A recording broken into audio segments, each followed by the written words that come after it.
What we are gathered here today to do is essentially film a video that we all know and love. And I don't know why I'm beginning this like it's about to be something new and different. It's not. Yes, the rumors are true. It's a fully refreshed TBR prompt jar that I'm going to be pulling prompts from for the month of May. Oh my god, that's really weird. So I didn't film one last month, and then all the months before I kept saying I was going to make new prompts, refresh the TBR jar, and I hadn't. And she is, if you cannot tell, full to the brim, okay? I am so excited.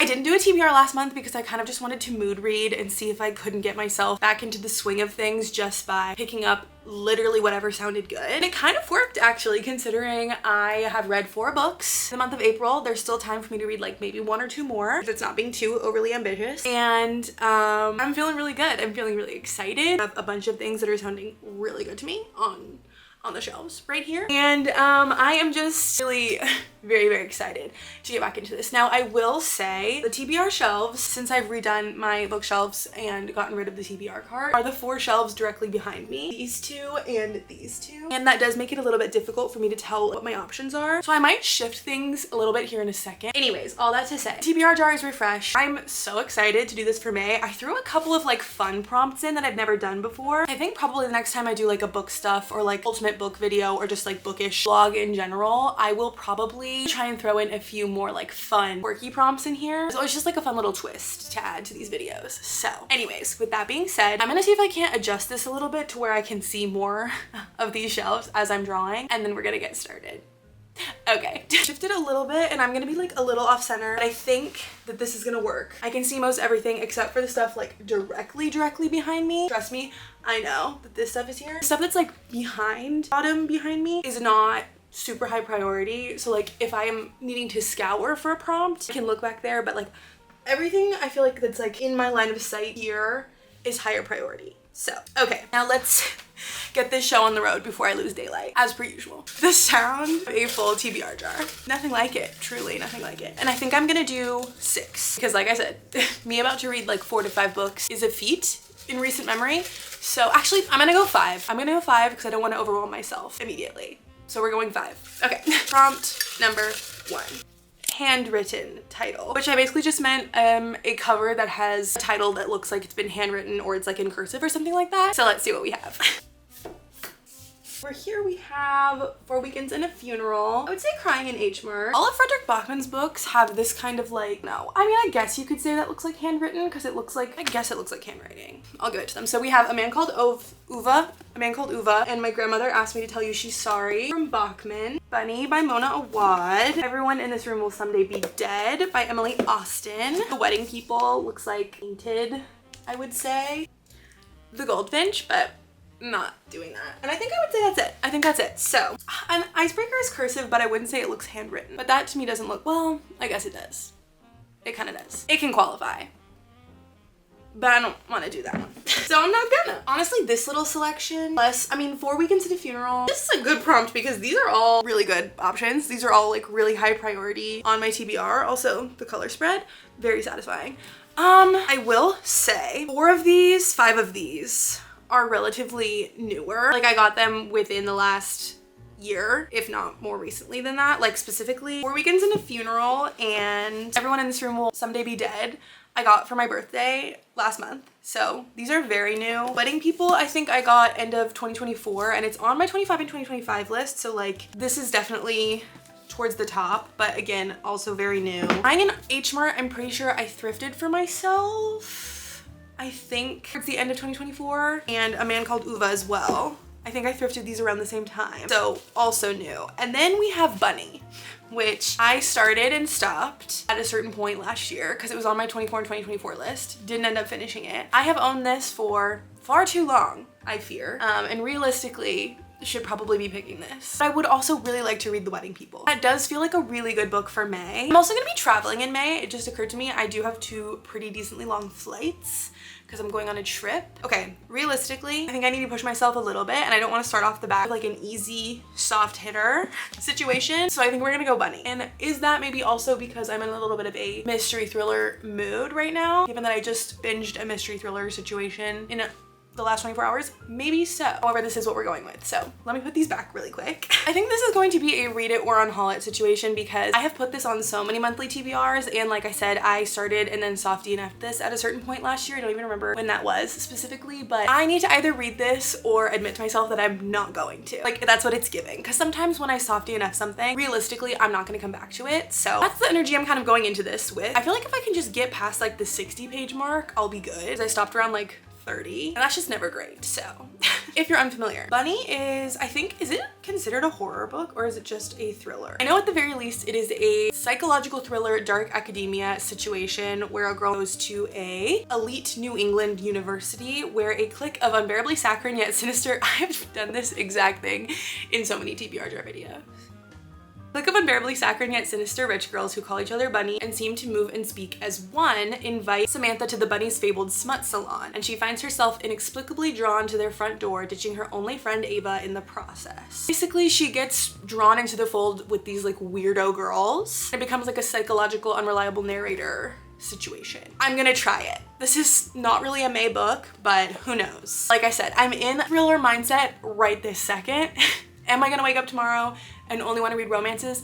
Maybe so. Okay, book number 1. Okay, prompt number 2. I'm trying to take from the bottom.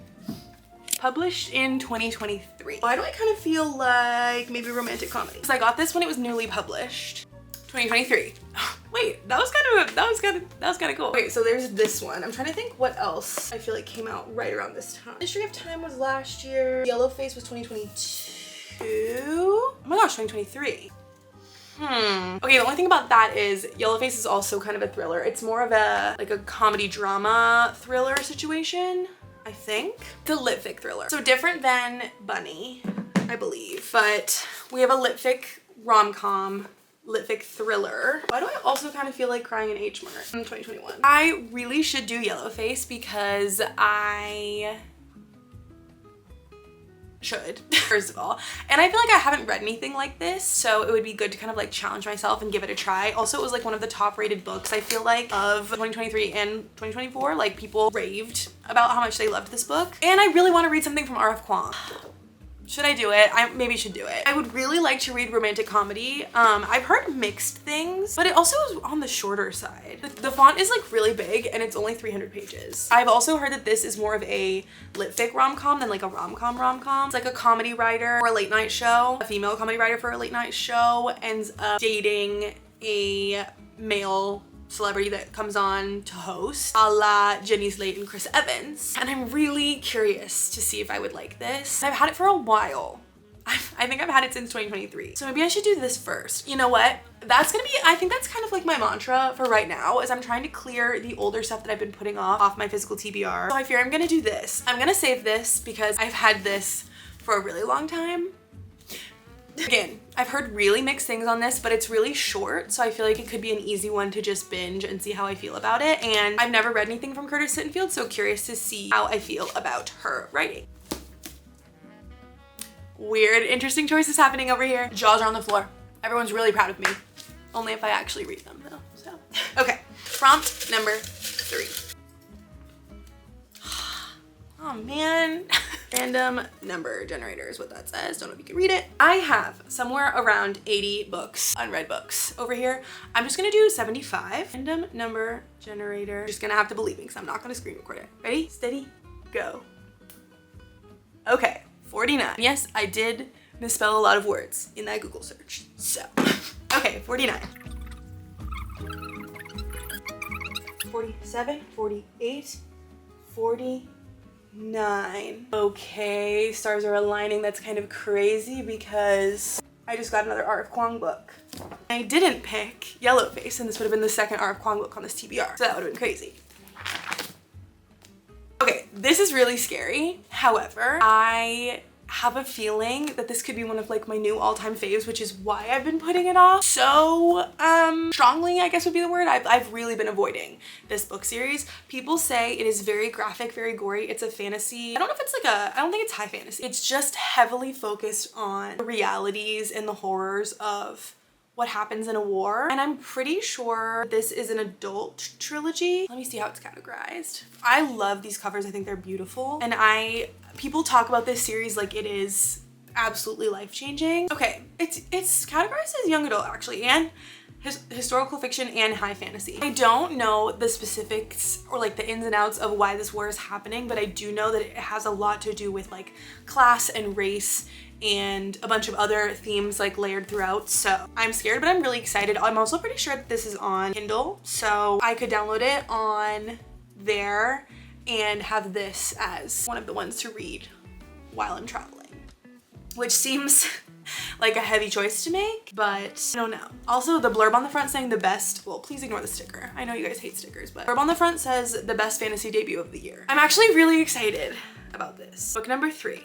Wow, we have a nice little spread going. We've got a thriller, we've got a rom-com, and we've got a fantasy. That feels really good. Did I say I was gonna do 5 prompts? Because I think I'm gonna do 5. 6 feels too ambitious. So we're gonna do 2 more. See if I can do it before I completely lose the light. Prompt number 3. Have, a cover you love. There's a lot of covers I love, I'm not gonna lie to you. But I am feeling like I should pick something from my 25 and 2025 list, and I love a lot of the covers on there. So I actually love this one. Everyone in this room will someday be dead. And I also just really love the premise of this book. I really want to get to it sooner rather than later. I do really like The Ministry of Time. Something about it really satisfying to me. And Remarkably Bright Creatures, obviously, I think is a beautiful cover. I have read a little bit of that this month, and I was gonna try and finish it before the month ended. Actually, you know what? I'm not gonna do that because I do think I will probably finish this in April. I do really like In the Dream House as well. Something about this cover is so striking to me, and I really like the way the spine goes with it as well. Really like that. But I do think I should pull from my 25 and 2025 list, given that I haven't done that yet in this video. So I think I'm gonna go Ministry of Time, which is exciting but also intimidating because, again, this is another one that I've heard a lot of really mixed things about. Some people, like specifically Haley Pham, I feel like she caused the initial craze. Like, she loved this book when she read it last year. I'm pretty sure she gave it 5 stars and said it was like one of her top reads of the entire year. And then I've heard a lot of mixed things from other people, but from what I know, this is a very like genre bendy novel. It is a romance slash historical fiction slash time travel slash mystery situation. I don't actually know what the main genres are, to be honest with you.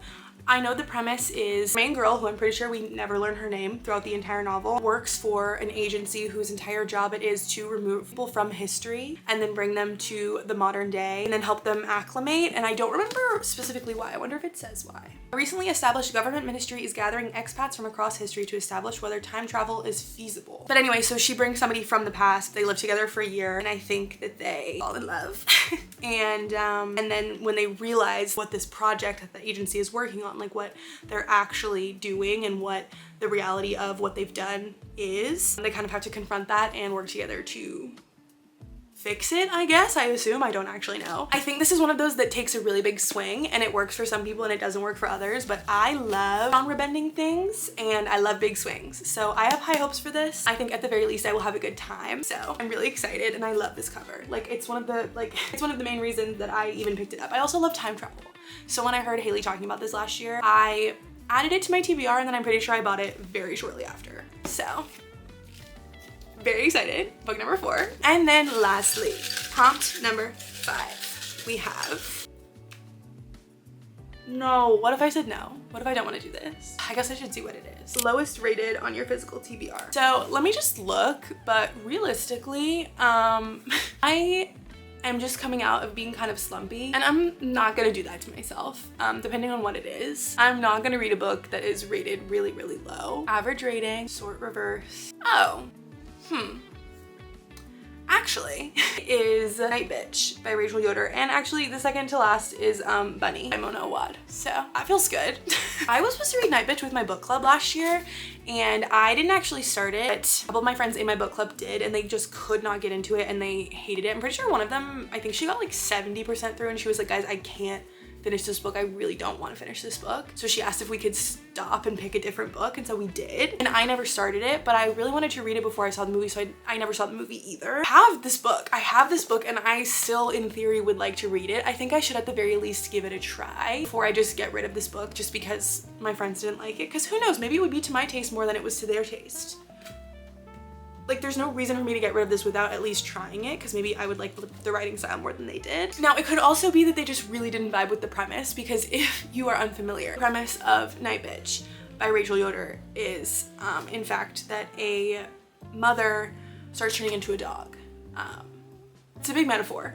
The description says, an ambitious mother puts her art career on hold to stay at home with her newborn son, but the experience does not match her imagination. 2 years later, she steps into the bathroom for a break from her toddler's demands, only to discover a dense patch of hair on the back of her neck. In the mirror, her canine suddenly looks sharper. Her husband, who travels for work 5 days a week, casually dismisses her fears from faraway hotel rooms. As the mother's symptoms intensify, her temptation to give into her new dog impulses peaks, and she struggles to keep her altered canine identity secret.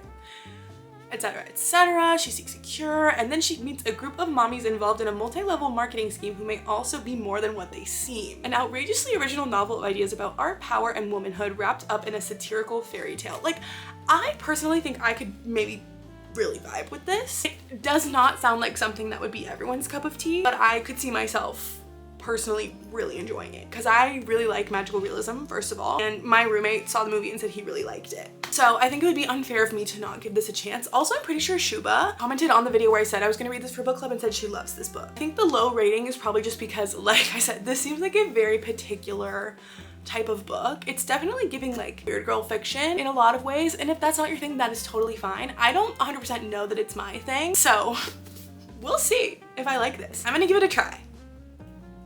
Okay, book number 5. Well, now I feel like I need to pick one more, because what if both Bunny and Night Bitch end up getting DNF? I'm picking one more. Last one. Okay. Prompt number 6. Oh, cute!